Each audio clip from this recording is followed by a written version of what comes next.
Bâtiment. Acquisition au 39 rue Saint-Christophe de Consort Cossard. Alors voilà, malheureusement, suite au décès de M. Cossard, une proposition a été faite effectivement à sa famille, qui est au nombre de 5 enfants, pour que la collectivité puisse acquérir cette propriété. Alors, cette propriété en soi n'a pas une très très grande valeur, si ce n'est que c'est pour un montant de 130 000 €, mais c'est surtout dans la perspective effectivement de pouvoir réaliser d'une façon beaucoup plus aisée un véritable rond-point à la sortie de la rue Saint-Christophe. Donc c'est pour à terme avoir l'emprise foncière suffisamment importante pour permettre la création d'un rond-point à cet endroit-là. Est-ce que vous voyez bien la localisation? Bon. D'abord, je crois que pour les gens qui sortent de Valette par la rue Saint-Christophe, ce sera certainement une nécessité parce que ça arrive relativement vite. Ça permettra aussi pour les gens qui sont sur la rocade entre le boulevard d'Italie de rouler un petit peu moins vite à cet endroit-là. Et puis, pour terminer, vous avez 2 autres porteurs de projets. Ça, c'est dans le cadre de la réalisation du futur rond-point, que seront la communauté de communes. Vous avez la communauté de communes, vous voyez bien, c'est des bâtiments qui sont justement sur la gauche, et les petits pointillés roses, c'est des terrains qui appartiennent à la Comcom. Donc ça, ces terrains-là pourront éventuellement demain être mis à disposition pour pouvoir éventuellement recevoir de nouvelles entreprises. Et l'autre terrain de l'autre côté appartient à un propriétaire qui, lui, effectivement, voilà, vous avez la petite main, qui participera probablement aussi dans le cadre d'un aménagement partagé, ce qu'on appelle un PUP, éventuellement la réalisation du rond-point. Voilà. C'est dans le cadre d'un aménagement complet sur ce secteur parce qu'il y a de la demande. Mais la première vocation, c'était de sécuriser cette sortie de la rue Saint-Christophe et puis d'améliorer aussi en ayant la possibilité de faire un rond-point relativement important, puisque de mémoire, je crois que le diamètre du rond-point, Loïc, on est sur 12 mètres. 12 mètres, oui. Ce qui permet, pour votre information, à un camion, un Smirnoff, par exemple, de faire demi-tour sans manœuvrer. Tout ça pour effectivement accélérer sa rotation et aussi au cas où il s'est trompé de direction, de repartir sans pour autant manœuvrer, comme c'est le cas aujourd'hui. Ce carrefour, pour ceux qui ne le savent pas, au-delà de ceux qui prenaient en tout temps le boulevard d'Italie, est aujourd'hui très dangereux parce qu'on a malheureusement beaucoup de camions qui descendent du boulevard d'Italie en direction du cimetière et qui se stationnent sur le côté et qui font une manœuvre dans le petit chemin avant de repartir. Donc voilà, pour nous, ça nous semble important cette acquisition, et en plus, ça nous solutionnera également une autre problématique que l'on a, c'est-à-dire que la propriété qu'on appelle le Haut de Vendemia, donc locatif qui a été créé juste après, qu'on ne voit pas sur ce plan, a une problématique d'accès à ces jardins sur le côté, donc on va se sécuriser parce qu'aujourd'hui, leurs jardiniers sont pratiquement en train de venir avec les tondeuses sur la route pour pouvoir accéder à l'arrière. Donc là, on en profiterait pour tout refaire en même temps et amener une double sécurisation, y compris pour ces personnes qui doivent intervenir sur la propriété. C'est de la Samo, je crois, Seigneur. Le Haut des Vendemia, non, c'est... Ah, c'est Oudélia. Voilà. Un petit détail, je crois que l'important, c'est que si on voulait faire ce rond-point sans racheter la propriété, en s'embêtant sur la partie sud, ils ne peuvent pas sortir de chez eux. Oui. Ça montre qu'on a un peu cette obligation, sinon il serait un petit peu, on aurait un problème par rapport à ça, parce qu'effectivement il n'y a pas de sortie possible sur le rond-point, donc pas de sortie pour cette bâtisse qui serait un petit peu embêtant quand même. Il faut savoir que le boulevard d'Italie, pour bien vous rappeler, est une route départementale maintenant, ça fait partie de la rocade de cette départementale. Donc la sortie telle que vous l'avez là sur la propriété de M. Cossard, demain le département ne l'autorisera plus, puisqu'on sortirait directement sur un rond-point, chose qui est inconcevable pour eux. Voilà. Et puis de toute façon, pour la réalisation correcte du rond-point tel qu'il a été envisagé et l'amélioration pour que les camions puissent faire demi-tour, on était dans l'obligation de racheter du terrain de l'autre côté. C'est-à-dire que du côté, voilà, de l'autre côté, c'est l'établissement Goulot. Il y avait déjà une approche qui avait été faite effectivement pour leur prendre une partie de leur parking, donc il y avait un dédommagement à faire. Donc mis bout à bout, voilà, on n'était pas loin de cet investissement qui malheureusement sera pour être à des fins d'être démoli, pour être très clair, pour faire la réalisation d'un rond-point. Avez-vous des questions sur le sujet? Je n'ai pas de questions, mais j'ai une précision à apporter. En attendant que le rond-point se réalise, j'étais mardi avec le département, justement, par rapport à ce que tu disais, les camions qui se garent en descendant et qui font demi-tour sur place pour repartir, puisqu'ils ne vont pas jusqu'au cimetière, au rond-point pour faire demi-tour. De la même façon, ceux qui remontent côté du cimetière dans le sens de remonter sur le rond-point des Moulins.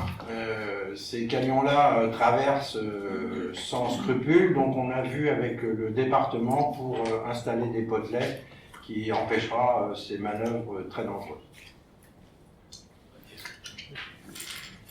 Donc je vous propose la délibération suivante. Le conseil municipal, à part délibéré, décide d'acquérir au consort COSA, représenté par maître Trichereau, notaire à Nantes, pour mesdames Favel Anaïs, Sada Véran et Kossar Yann, et maître Mingui, notaire à Sainte-Mazanne, un bien immobilier situé 39 rue Saint-Christophe, cadastré section ZS numéro 294, d'une superficie de 387 m², sur laquelle est implantée une maison d'habitation comprenant une cuisine, un salon, séjour, chambre, WC et salle de bain au prix de 130 000 €, toute indemnité comprise, frais en sus. De dire que les frais d'acte géomètre seront à la charge de la commune, parce qu'effectivement c'était nous qui étions demandeurs de cette acquisition. De dire que maître Pénard, notaire à Valette, représentera la commune pour cette transaction, d'autoriser monsieur le maire ou l'adjoint délégué à signer l'acte de transfert de propriété correspondant ainsi et tout document nécessaire à l'exécution de la présente délibération. Je mets aux voix. Qui s'abstient? Qui est contre? Je vous en remercie. Convention avec la MSA concernant l'espace, enfin, ce qu'on appelle le France Service. Alors auparavant ça s'appelait Maison France Service, c'est maintenant l'espace. Pour le situer, pour ceux qui ne le savent pas, ce sera donc 3 boulevards Puciard. C'est des anciens locaux qui sont proposés à la MSA, qui sont les anciens locaux qui recevaient les douanes. Voilà. Donc ce qu'on vous propose là, c'est une convention de mise à disposition à titre gratuit. Je vous rappelle que la Maison France Service est un établissement qui est sous la coupe un petit peu de la préfecture et qui a pour objectif effectivement de tenter de faire une rupture, un combat contre la rupture numérique et de permettre aux administrés, tout territoire confondu, de venir éventuellement rechercher une information, une aide lors d'une démarche administrative informatique qu'ils n'arrivent pas à faire de chez eux. Voilà.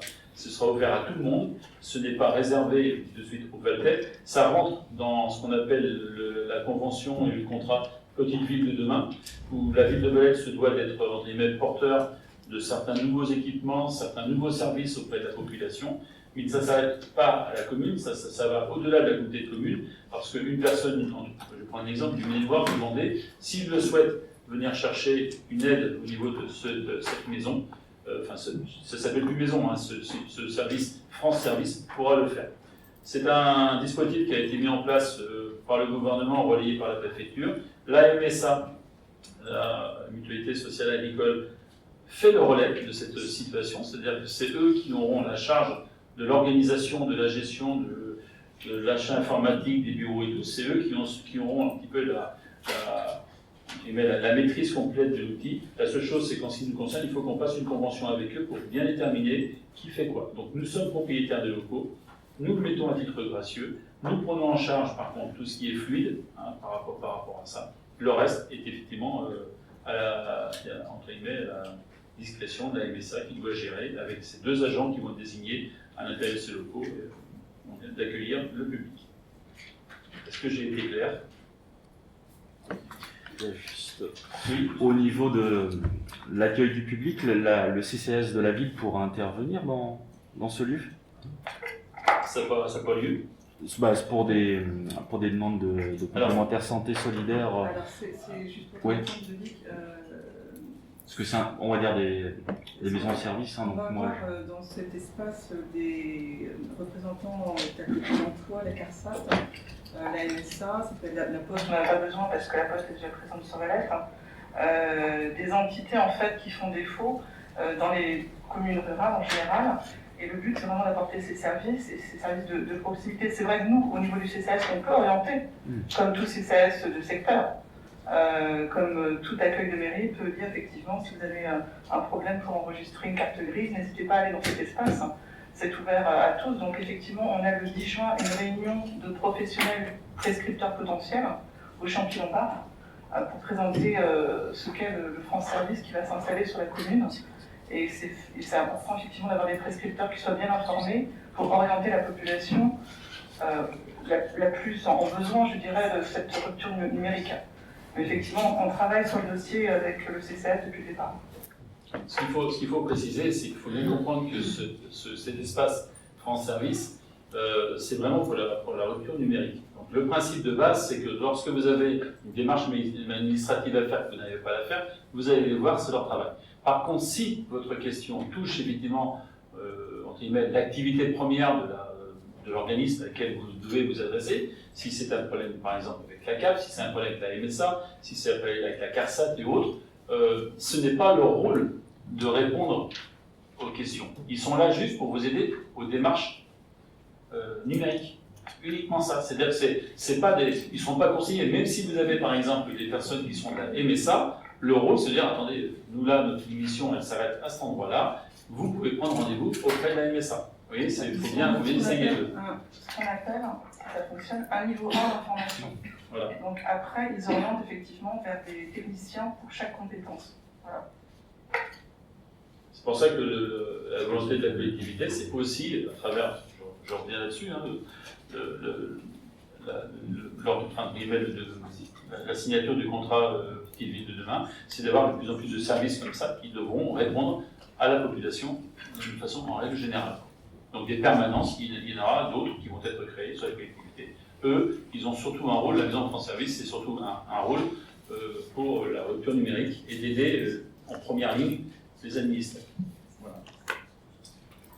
Je vous propose la délibération suivante. Le Conseil municipal, après avoir délibéré, décide d'approuver la convention de mise à disposition à la MSA, la locale, site P3, boulevard Puster, à Valette, dans le cadre du projet France Service, consenti au titre gratuit et pour une durée d'émission de France Service. De dire que les fluides ainsi que l'entretien et les réparations seront à la charge de la ville de Valette. De dire que la ville de Valette se réserve le droit d'utiliser l'étage de ce bâtiment en fonction de ses besoins. D'autoriser Monsieur le maire ou l'adjoint délégué à signer la convention de mise à disposition et tous les documents nécessaires à l'exécution de la présente délibération. Je mets aux voix. Qui s'abstient? Qui est contre? Vote d'unanimité. Je vous en remercie. Urbanisme, Mathieu. Donc, le 15 avril dernier, on avait décidé d'émettre un avis de principe favorable à un échange sans soute avec le ARL Michel et Vincent Petitot, pour qu'ils puissent, je dirais un peu remembrer, c'est un bien grand mot, mais refaire un chemin public pour faciliter l'exploitation de leurs parcelles. Donc le principe était un échange de 600 mètres carrés contre 700 qui appartenaient à la commune. Donc on avait décidé de faire une enquête publique. Cette enquête publique de 21 jours s'est déroulée du 3 mai au 24 mai. Le commissaire enquêteur a émis un avis favorable. Donc il vous est donc proposé d'accepter définitivement cet échange sans soute, sachant que Michel et Vincent Petitot s'engagent donc à prendre en charge tous les frais de reconstitution du chemin, donc à savoir l'arrachage, éventuellement le busage, etc. Et prennent aussi à leur charge les frais de notaire et de géomètre. Voilà, est-ce que vous avez des questions ? Il faudra surtout être très vigilant par rapport à l'angle, justement, pour que les véhicules qui y passent, parce que là, il y a comme un angle plutôt droit, qui est dessiné soit suffisamment large pour que, effectivement, les tracteurs, s'ils passent par là, ou les véhicules puissent passer aisément. Il ne faut pas oublier que c'est pour eux, en fait. C'est chez eux, oui. Ok. Donc, le Conseil municipal, après avoir délibéré, décide de déclasser une partie du chemin communal de la Chalosière, du domaine public de la commune de Valette, d'une superficie d'environ 700 m². De valider l'échange sans soute du terrain avec M. Michel Petitot aux conditions suivantes. La commune de Valette reçoit de M. Michel Petitot une partie de parcelle cadastrée section CD numéro 267, 21, 22, 23, 24, 31, 32 et 33, d'une superficie totale d'environ 600 m². Cède à M. Michel Petitot une partie du chemin communal, domaine de public de la commune de Valette, d'une superficie d'environ 700 m². Les superficies exactes seront déterminées par l'établissement de documents d'appontage. C'est-à-dire que M. Michel Petitot s'engage à prendre à sa charge l'ensemble des coûts de travaux d'aménagement du futur chemin d'accès après validation du cahier des charges par la ville de Valette, le coût non estimé à ce jour des travaux annexés liés à l'arrachage de la vigne et l'usage, les frais, droits et honoraires, y compris le géomètre, tant des présentes que de l'acte authentique. D'autoriser monsieur le maire ou l'adjoint délégué à signer l'acte d'échange correspondant ainsi aux actes nécessaires à l'exécution de la présente délibération. Je mets aux voix. Qui s'abstient? Qui est contre? Je vote à l'unanimité. Je vous en remercie. Donc dossier suivant, monsieur et madame Brognard à la Tournerie. Donc pareil, le 15 avril dernier, on avait mis un avis favorable sur le principe de céder à monsieur et madame Brognard une partie du domaine public d'environ 40 mètres carrés. Et de dire qu'une enquête publique de 21 jours devrait être menée. Donc cette enquête publique a eu lieu, comme la précédente, du 3 au 24 mai dernier.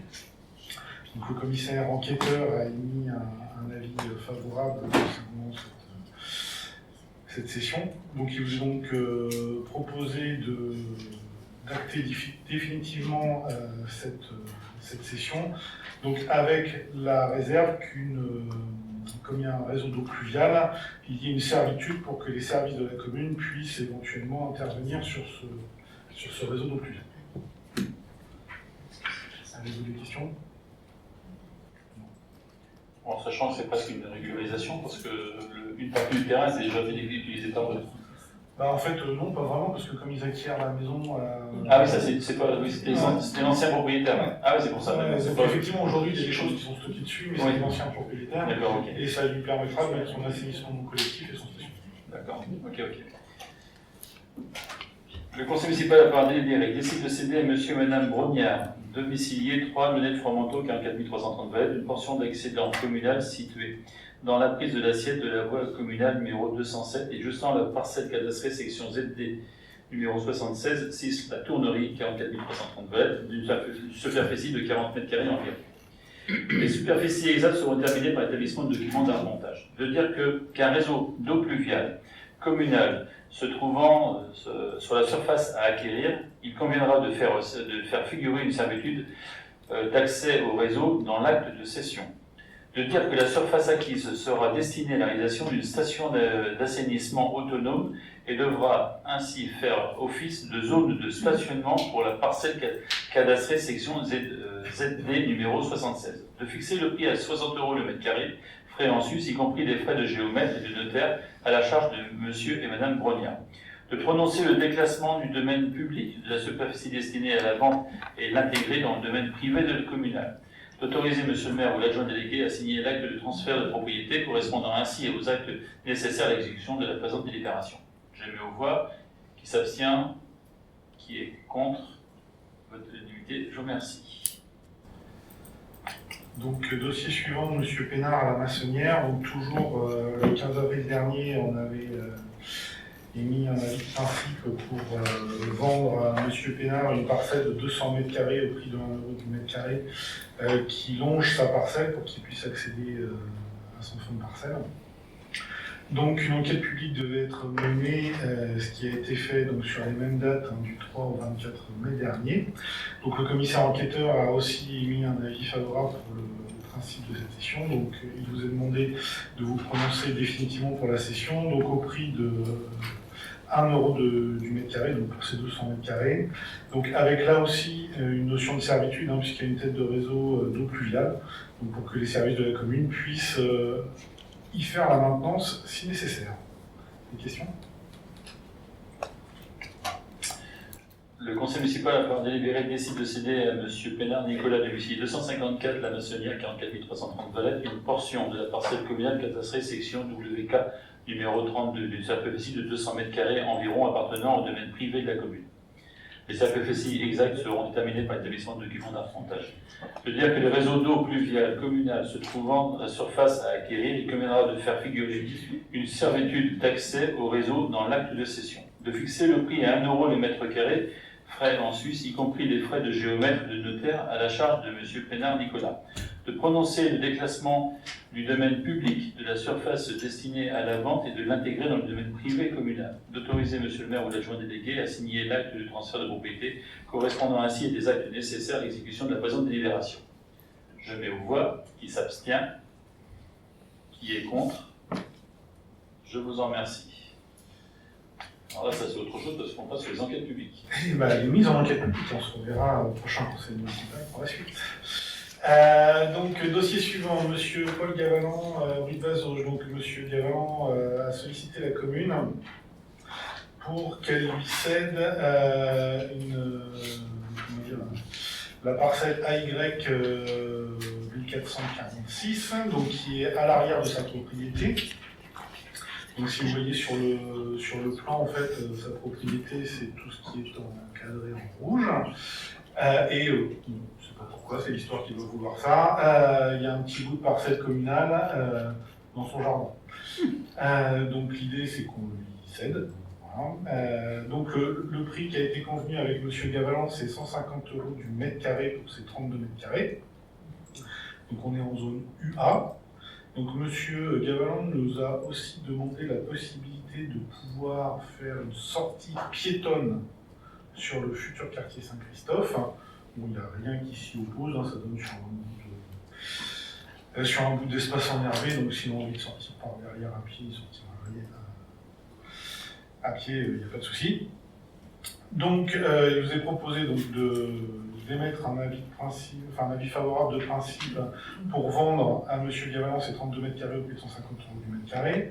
Donc que bien évidemment il prend à sa charge des frais de notaire et donc qu'une enquête publique de 15 jours devra être réalisée pour recueillir l'avis du public. Avez-vous des questions? Il faut bien préciser que c'est piéton. Il n'y a pas d'accès véhicule ni de remorque ou que ce soit à l'arrière, parce qu'effectivement cette sortie peut permettre aussi de désenclaver son jardin. Donc là c'est bien piéton. Hein. Oh, oui, tout à fait. Et puis donc le petit bâtiment qui figure aujourd'hui sur le cadastre existe. Donc là, de toute façon, cette délibération, c'est simplement la mise en enquête publique, ce qui veut dire que dans quelques semaines ou quelques mois, on aura l'occasion d'en reparler en fonction du résultat de l'enquête publique, parce que les habitants qui sont autour pourront éventuellement se prononcer de leur accord ou pas, et en fonction du retour que nous fera Madame le commissaire enquêteur, eh bien, on prendra la décision qui incombe. Donc je vous propose la délibération suivante. Le conseil municipal, après avoir délibéré, décide de donner un avis favorable au principe de vente à M. Gavalan Paul, domicilié 22 rue de Vazauge, 44 330 à Valette, d'une parcelle cadastrée section AY numéro 1446, d'une superficie de 32 mètres carrés environ, classée en zone UA, OP et ULU. Les superficies exactes seront terminées par l'établissement de documents d'arpentage, de fixer le prix à 150 € le mètre carré, frais en sus, y compris les frais de géomètre et de notaire à la charge de M. Paul Gavalan. De dire qu'une consultation publique de 15 € jour aura lieu en mairie afin de recueillir l'avis de la population sur ces opérations, que l'avis sera publié sur le panneau d'affichage de l'hôtel de ville et par les moyens habituels de publication municipale. Qu'à l'issue de la consultation, le conseil municipal sera sollicité afin qu'il décide ou non du déclassement de la voirie et de la vente d'une partie du domaine communal. Je mets aux voix. Qui s'abstient, qui est contre, vote à l'unanimité. Je vous en remercie. Alors là, on a vu le dossier. Donc ce dossier, on va faire un petit peu d'historique pour les conseils municipaux qui sont arrivés il y a un an.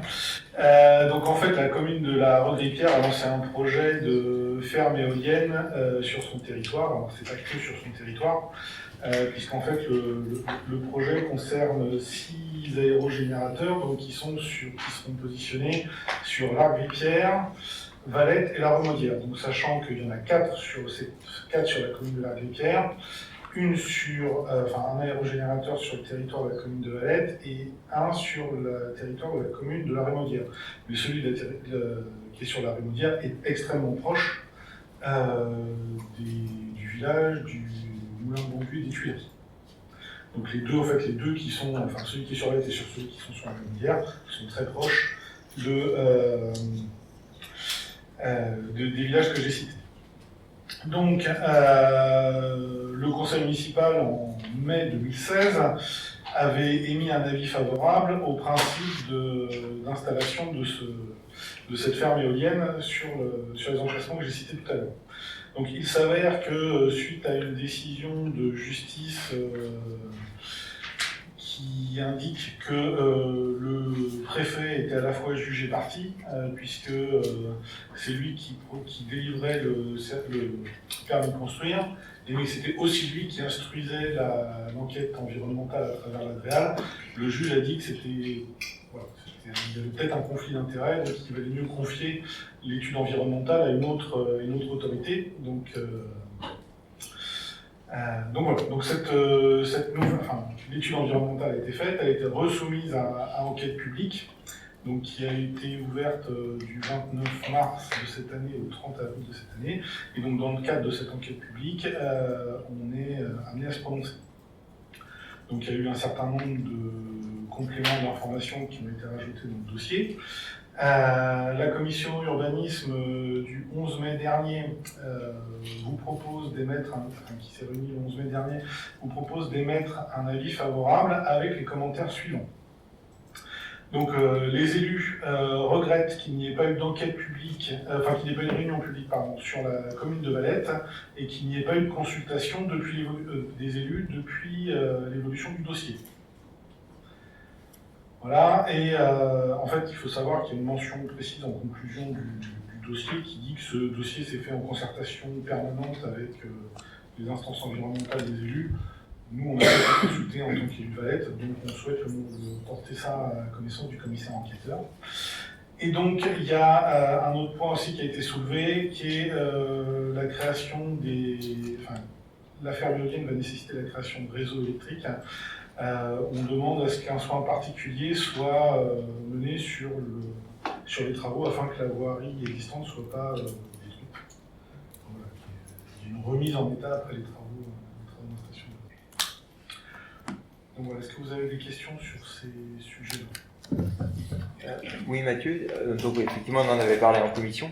Ce que je pense que j'avais mal compris, c'est que effectivement je pensais qu'avant que ça passe en conseil municipal, on aurait soit rencontré les porteurs de projets et il y aurait une réunion avec les habitants justement des villages que tu as cités, avant que nous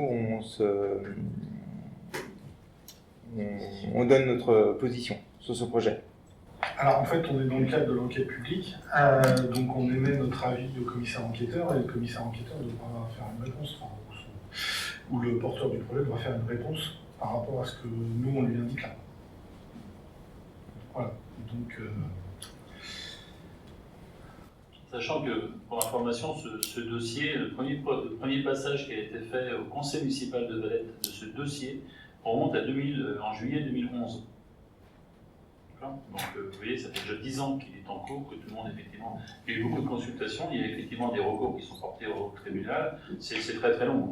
Voilà, et là, donc en 2016, il y a eu un vote qui a été fait, effectivement, par rapport à ça. Ici, autour de cette table du conseil, il y avait, pour tout vous citer, il y avait eu un vote contre à l'époque.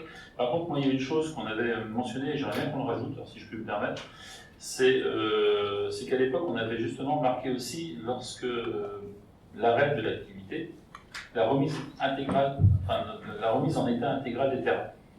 Parce que souvent, ces utilisateurs démontent, mais laissent les blocs de béton et tout ça.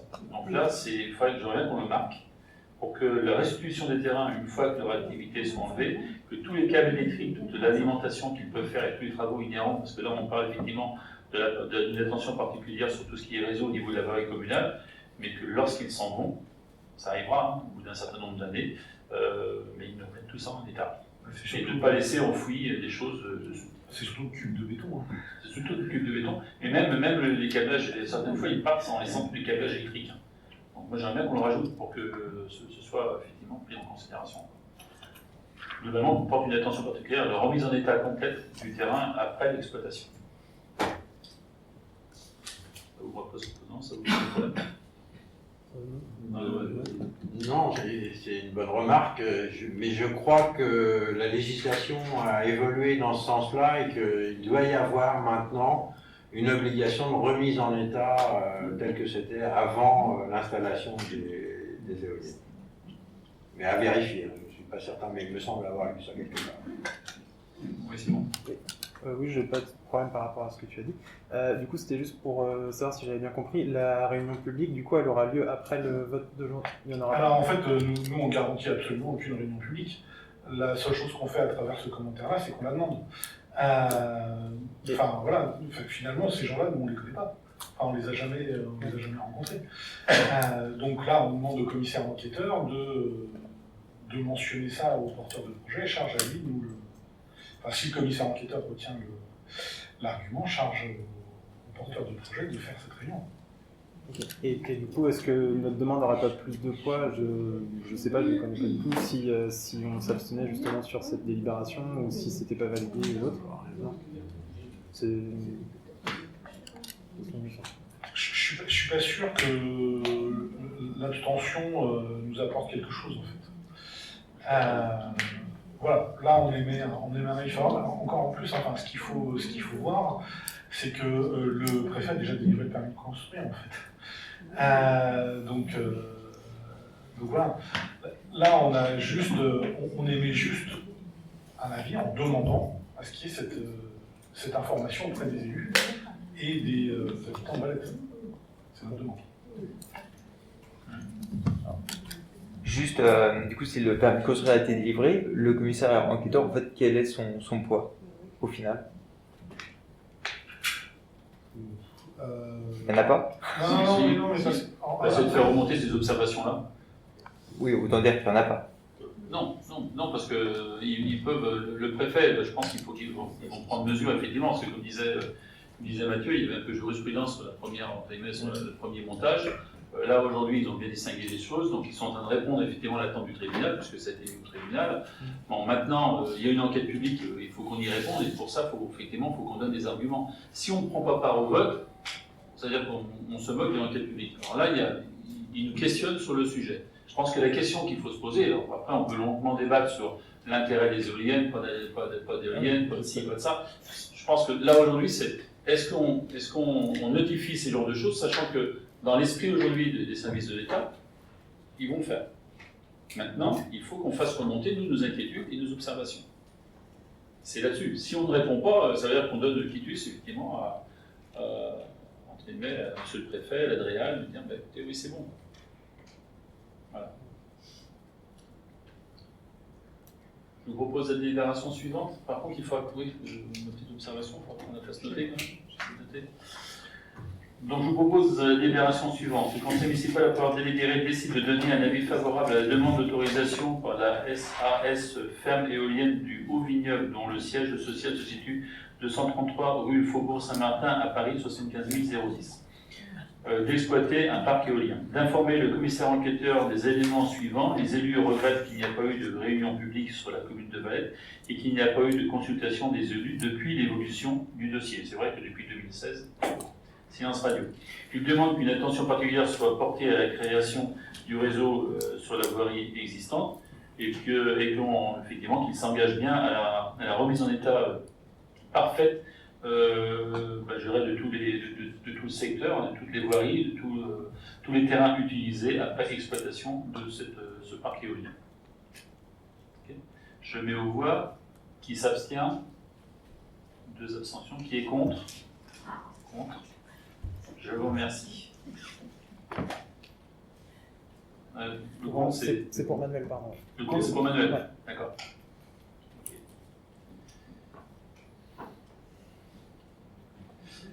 Alors,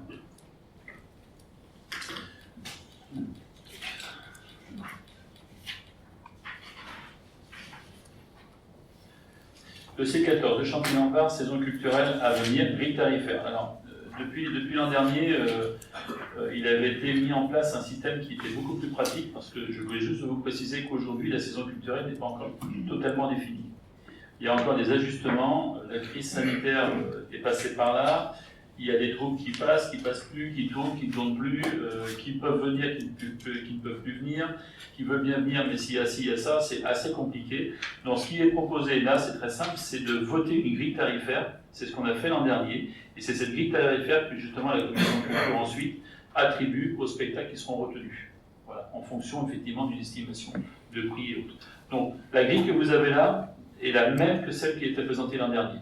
C'était un choix qui a été fait de manière à ce qu'effectivement, au sorti de la situation Covid, avec des situations aussi financières pour certains, entre guillemets, certains particuliers, fait que faut aussi se montrer raisonnable sur l'application des tarifs. Une augmentation des tarifs sera un petit peu difficile. Donc on a la même grille tarifaire. Donc vous avez deux couleurs. Ce que vous avez en jaune, c'est ce qu'on appelle nous la catégorie des têtes d'affiche. Et ce que vous avez en bleu, c'est les spectacles dits de découverte. Alors c'est important cette notion de découverte de tête d'affiche. Pourquoi? Parce que il y a des têtes d'affiche qui peuvent être effectivement plus élevées que d'autres en fonction effectivement du cachet, en fonction de la complexité du spectacle à monter, et d'autres qui sont beaucoup moins importantes.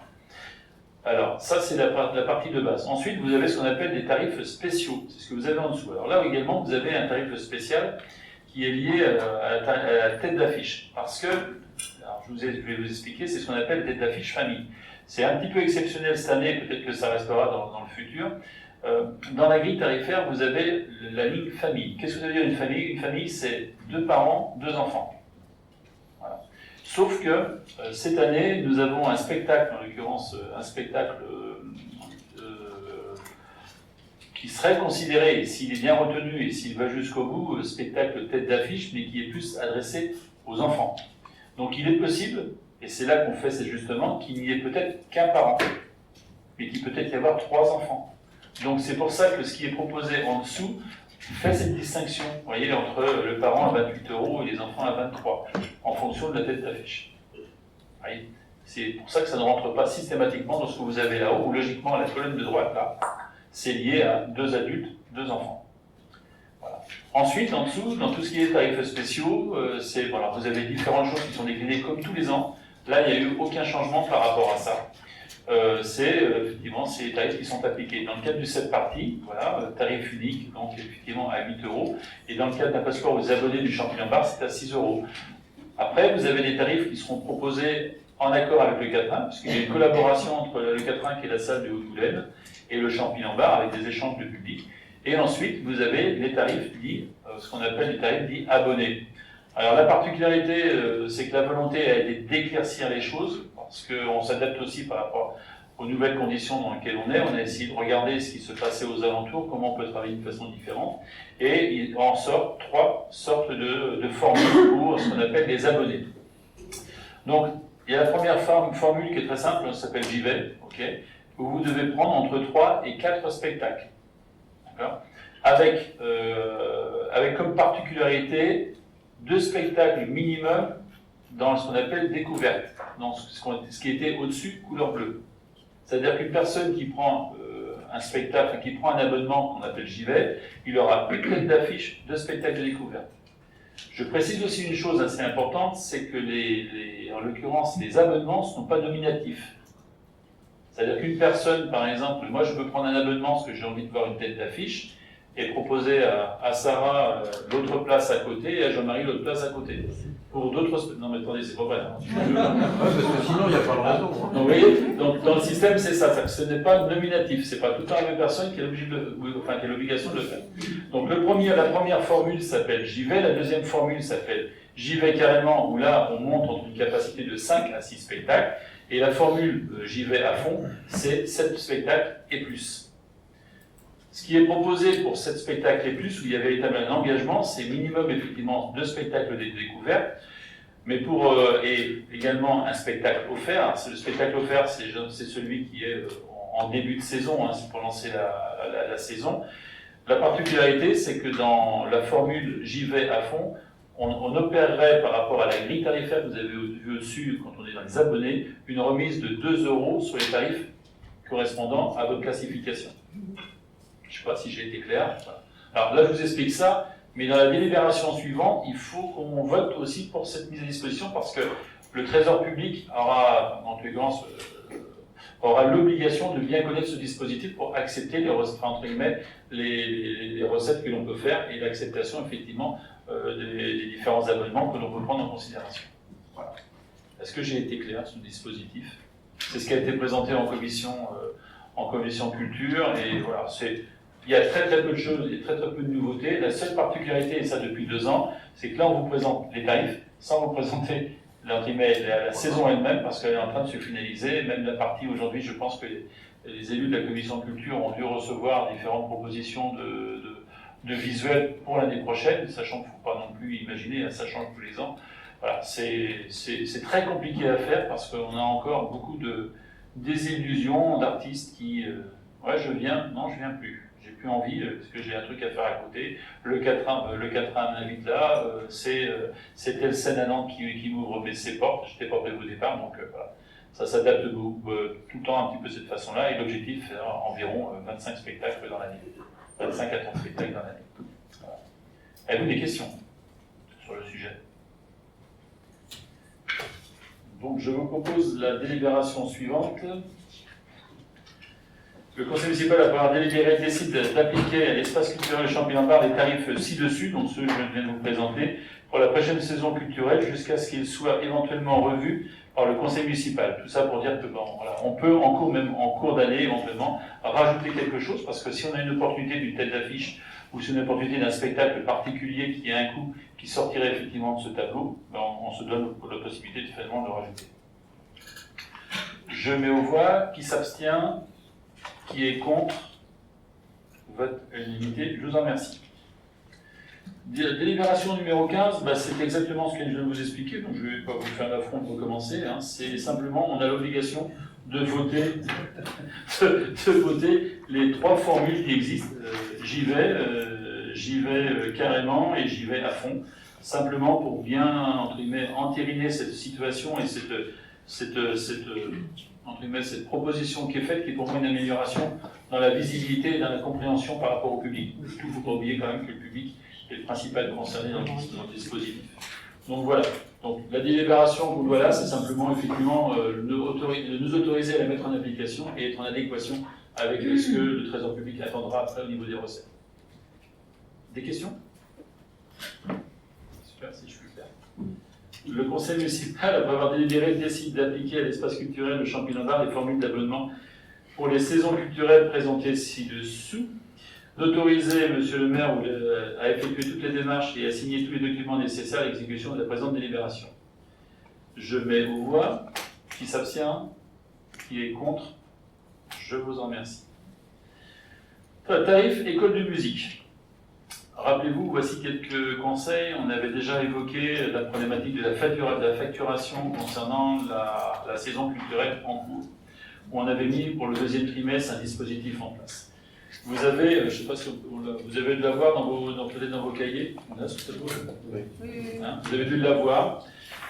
Ce tableau a été fait effectivement par l'école de musique, par Cécile Jarosso, notre directrice de l'école de musique municipale, qui vous montre un petit peu, malheureusement, j'aurais tendance, l'étendue des dégâts du Covid sur la pratique musicale, enfin la pratique musicale au niveau d'enseignement. Vous allez pouvoir le constater, ça veut dire, c'est la page 34. Ah non, peut-être pas. Pas le bien. Pas une. Alors voilà, ce que vous avez là, c'est les différentes pratiques qui existent à l'école de musique. Ce qui est en couleur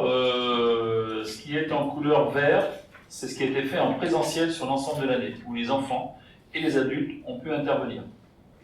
Ensuite, on a une grande période de l'année avec le Covid où les adultes n'ont pas du tout pu avoir accès effectivement à l'école de musique. Ça nous était interdit sur le plan de la réglementation sanitaire. Ce que vous avez en rouge, c'est tous les cours qui n'ont pas pu être donnés. Ce que vous avez en marron, couleur, c'est ce qui a été fait en présentiel par demi-groupe, qui ne rentrent pas effectivement. Donc là, vous voyez, c'est les classes orchestres qui n'ont même pas pu répéter tout ensemble, qui étaient par petits groupes pour pouvoir éventuellement faire une petite activité sans pour autant, mais pas avoir l'objet principal. Et ce que vous avez en couleur orangée là, c'est tout ce qui a été fait en visio. Donc, inutile de vous dire que vous avez tous certainement dû exploiter la visio dans vos activités professionnelles ou municipales ou autres.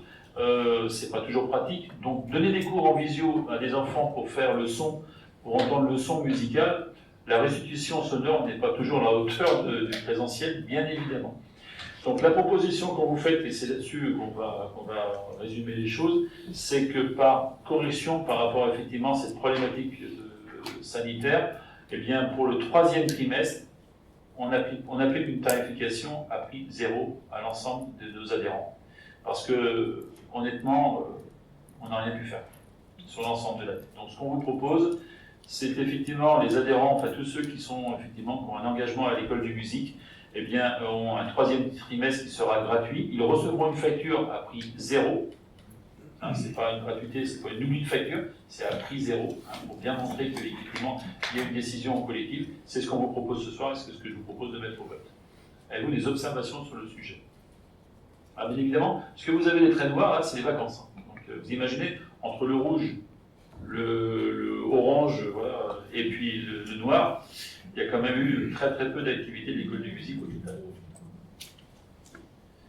Je peux vous proposer la délibération suivante, si je n'ai pas de questions. Le conseil municipal, après avoir délibéré, décide d'annuler à hauteur de 100% la facturation du dernier trimestre, facture prévue initialement en mai, de l'école de musique de Valais, de préciser que la somme à percevoir pour ce dernier trimestre aurait été de 25 053,56 €, d'autoriser M. le maire à effectuer toutes les démarches et à signer tous les documents nécessaires à l'exécution de la présente délibération. Je mets aux voix. Qui s'abstient? Qui est contre? Je vous en remercie. Je précise quand même que, malgré cette situation, les professeurs ont bien évidemment été rémunérés. C'est la dernière facture en l'occurrence, que les parents de l'école de musique vont recevoir de la ville de Valette, puisque à partir du 1er septembre 2021, ça rentre sous la coupe de la communauté de communes. Et c'est le petit document que vous avez dû avoir dans vos chemises. Vous avez effectivement le petit dépliant qui a été fait et qui explique un petit peu le projet pédagogique autour de l'école de musique. Voilà. Le Champigny-en-Bar, projet de tiers-lieu. Alors, comme vous le savez, depuis quelques mois déjà, nous travaillons avec l'équipe du Champigny-en-Bar et puis avec un groupe de pilotage à laquelle participent de mémoire Tiffaine, Julie, Bertrand, Samuel, Manuel, pardon. Béatrice, pardon, excuse-moi Béatrice. C'est la lumière derrière Béatrice travaille effectivement sur cette réflexion sur le tiers-lieu. Le tiers-lieu, c'est quoi? Ça s'appelle quelquefois un 3e lieu. C'est un lieu de multi-usage, multidiscipline, multi-activité qui peut être réalisé sur des collectivités et qui a pour objectif de pouvoir permettre aux gens de sortir et d'avoir une activité complémentaire pour ceux qui ne participent pas au milieu associatif ou autre, entre le domicile, le travail et le tiers-lieu. C'est un univers qui permet éventuellement de sortir, de s'exprimer, de pouvoir voir du spectacle, pas de spectacle, de pouvoir faire du coworking, de pouvoir faire des rencontres, de venir prendre un café. On a parlé longuement avec Sonia sur l'aspect effectivement proposition de recevoir au niveau du CSS des personnes qui sont un petit peu écartées, qui n'osent pas systématiquement affronter des groupes et autres. Donc voilà, tout ça fait qu'il y a un travail de fond qui a été fait sur cette analyse. Aujourd'hui, le diagnostic a été fait par Mathilde, qui est une stagiaire qu'on avait reçue, et je vous rappelle qu'on avait voté effectivement son intervention auprès de l'équipe du Champigny-en-Bar pour travailler sur le dossier. Là, aujourd'hui, il y a une proposition qui vous est faite, c'est de revendiquer une subvention auprès des services de l'État, qu'on appelle, j'ai oublié le nom exact, volontariat territorial en administration, qui est une subvention que l'État peut nous accorder pour certains projets, et sur la Loire-Atlantique, non, les Pays de la Loire, je crois, il y aurait 200 à 300 effectivement candidatures qui pourraient être retenues. Ça n'engage rien. Ce qu'on fait, nous, comme demande, et tout ça, c'est pour permettre éventuellement à Mathilde de pouvoir continuer son travail et d'aller beaucoup plus loin dans l'idée de créer le tiers-lieu. La subvention maximum forfaitaire que l'État peut nous accorder, c'est 15 000 €. Donc, ce qu'on vous demande ce soir, c'est de voter effectivement la demande de subvention pour savoir si, dans le cadre du tiers-lieu, on est retenu. Selon certaines sources, on le serait. Donc, on s'autorise à le faire pour pouvoir éventuellement aller plus loin dans la réflexion de la création ou pas de ce lieu, et quitte à faire même éventuellement un galop d'essai pour pouvoir voir comment ça réagit au niveau de la population. Aujourd'hui, les premiers échos, les premières rencontres, parce que la commission peut peut-être en parler, moi je ne fais pas volontairement, je ne me suis pas mis dans le copil. Dans le comité de pilotage, je pense qu'il y a beaucoup de gens qui ont été consultés, il y a des associations, il y a des organismes, il y a des entreprises qui ont été consultées. Je pense qu'il peut y avoir une attente Donc il faut qu'on aille plus loin dans la réflexion. Est-ce que vous voulez dire quelque chose au niveau du comité de pilotage? Béatrice? La dernière réunion a eu lieu, on s'est retrouvés lundi dernier. Il y avait des membres des élus, les agents de chaque service. Il y a eu Brigitte, Marie du CCAS, la commission aussi communication. Et donc on a avancé sur le sujet sur des... je crois déjà que c'était sur les personnes... on a fait un petit jeu de post-it sur... Bon, c'est fini. Essayez de nous vendre au mieux le sujet là, parce que là, on commence à s'inquiéter. Julie, vas-y. Je vais vous lancer. Non mais c'est super, on a un galop d'essai au mois de septembre, ça c'est sûr. L'idée de la réunion de lundi soir, c'était donc de réunir le COPIL et le COTEC. COPIL étant constitué d'élus et le COTEC d'agents. Il y a également Sarah qui était présente, Émilie, les membres du CCAS et le service communication, et évidemment le service du Champy-Lambart. Donc l'idée étant de répondre à 3 questions, le qui, le quoi, le comment. Le qui, c'est à qui ça peut s'adresser et comment on s'adresse à eux. Donc c'est vrai que toutes les associations culturelles ont été, une grande partie, donc il y a une liste si vous voulez la connaître. Les associations valtaises ont été consultées, des associations culturelles, il y a donc... je pense à l'IFAC, il y a les associations de viticulteurs et les entreprises de la zone des Doris, sur le territoire de Valette. Puisque, comme l'a dit Jérôme, un tiers-lieu, c'est le 3e lieu entre la maison et le travail. Et on pourrait lui donner n'importe quel sens et orientation. Donc l'idée étant de correspondre aux besoins des Valtais. On va, je pense, prévoir une période d'essai, de tentative, de voir un petit peu comment les Valtais répondent avant de définir une tendance, si c'est plutôt culturel, si ça sera plutôt un espace de coworking, comme... voilà, donc... c'est bon? Avez-vous des questions? Merci. Bertrand, tu veux rajouter quelque chose? Tu veux vendre un peu plus la sauce? Non, il est fort probable qu'on doit s'orienter beaucoup plus vers un aspect culturel, étant donné l'implantation de ce tiers-lieu, donc entre l'école de musique et Champy-Lambart, la vocation pourrait être probablement être plus culturelle que coworking, probablement. C'est le débat. On vous laisse travailler là-dessus. Ceci étant, après, effectivement, tu peux avoir aussi des périodes dans la journée. Pour en avoir visité un avec l'équipe, tu peux avoir des périodes dans la journée qui peuvent avoir une sensibilité totalement différente. On avait évoqué avec le CSAS des opérations, par exemple, pour inviter les gens un petit peu, qui n'osent pas systématiquement affronter le milieu associatif ou autre, les inviter effectivement à venir naturellement monter là en disant je vais retrouver quelqu'un, je vais prendre un café, je vais prendre... Voilà, on n'est pas là par contre, je tiens à préciser, ce n'est pas un lieu concurrentiel avec des établissements du centre-ville, ça n'a rien à voir, c'est un lieu de vie dans lequel on doit pouvoir éventuellement peut-être pouvoir se poser 5 minutes, un quart d'heure, 1 heure, pour voir éventuellement, il y a beaucoup de choses à faire, c'est très vaste, et je pense qu'effectivement l'une des complexités de la création d'un tiers-lieu, c'est vraiment de définir son architecture sur le plan des thématiques, et ensuite s'y tenir un petit peu et de le faire évoluer progressivement et de ne pas tout faire parce que, moi, à mon sens, on pourrait se perdre. Non, vous êtes... non, ça vous plaît? Pas du tout. C'est la question majeure, c'est que je pense on a aussi interrogé des familles, on peut imaginer que des mamans avec des jeunes enfants puissent venir, avec des ateliers sur l'enfance, la parentalité, des seniors pour avoir un lieu de rencontre. Donc, étant donné que tout peut être envisageable, l'idée c'est que surtout ce tiers-lieu intègrent une identité et qu'elles ne se perdent pas en multipliant les propositions.